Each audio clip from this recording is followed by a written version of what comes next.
Actually আমাদের কাছে information ছিল যে গতকালকে ড্রাগস ডিলাররা ড্রাগস নিয়ে ডিল করছে।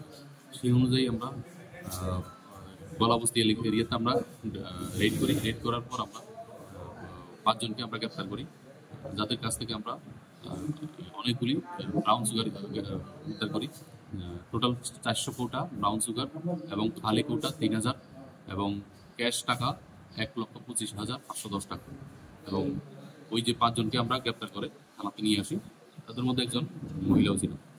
তো এই 5 সিজকৃত মালগুলির বর্তমান আনুমানিক বাজার মূল্য হবে 3 লক্ষ টাকা।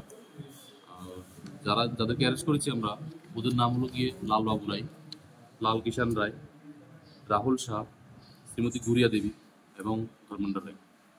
আজকে আমরা ওদেরকে মাননীয় আদালতে পাঠাবো।